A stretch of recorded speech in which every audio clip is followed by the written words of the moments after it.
In the heart of the whispering woods, where the trees hum ancient lullabies and the moonbeams dance on the forest floor, lived a very special owl. His name was Orion, and his feathers weren't just brown and white. They shimmered with the light of 1,000 captured stars. He wasn't just any owl. He was the guardian of the forest, a silent protector with eyes that saw more than just the dark. For generations, the woods had been a haven of peace. The squirrels shared their nuts. The deer drank peacefully from the crystal-clear streams, and the fireflies put on a nightly light show for everyone. But lately, a shadow had fallen over their home.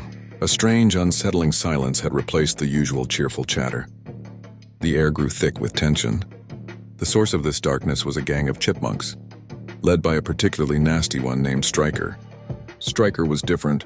His fur was unnaturally dark and his eyes held a greedy glint.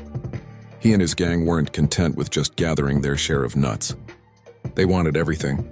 They started by hoarding all the acorns, leaving the squirrels to starve.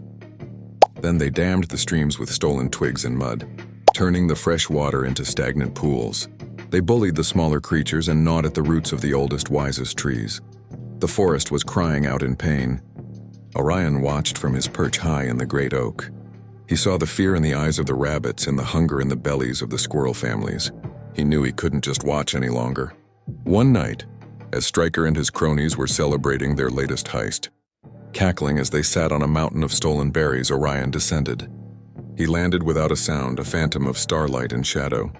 The chipmunks froze, their laughter dying in their throats. Orion's eyes, usually warm like distant nebula, now blazed with a cold silver fire. "Striker?" Orion's voice was not a hoot, but a deep, resonant echo that seemed to come from the trees themselves. "The forest provides for all. It does not belong to the greedy." Striker, puffed up with arrogance, just sneered. "The forest belongs to the strong old bird, and we are the strongest." He and his gang brandished sharpened sticks, ready for a fight. Orion simply closed his eyes. He wasn't going to fight them with beak and talon. His magic was far more subtle. He began to hum, a low melodic tune that vibrated through the very ground. As he hummed, the starlight woven into his feathers began to glow brighter and brighter, until it bathed the clearing in an ethereal light. And then the magic happened.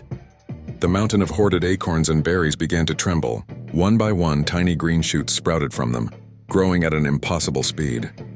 Within seconds, the clearing was filled with a dense thicket of new saplings and berry bushes, trapping the chipmunks in a living, growing prison of their own greed. Striker and his gang were terrified. They were surrounded by the very life they had tried to steal. They pushed and shoved, but the magical growth held them fast. "This is not a punishment." Orion's voice softened, the silver fire in his eyes dimming. "It is a lesson. The forest gives, and you must learn to give back." With a final powerful note, Orion's song caused the stolen twigs damming the stream to unravel. The water was released, flowing freely once more, washing over the roots of the new saplings and cleansing the forest floor. The trapped chipmunks, humbled and defeated, watched as the other forest animals cautiously emerged. The squirrels gathered the newly sprouted nuts. The deer drank from the clean, flowing water, and a sense of hope returned to the whispering woods. Orion had saved them not with violence, but with the magic of life itself. He flew back to his perch, his starry feathers a reminder that even in the darkest of times, there is a light and a guardian watching over the forest.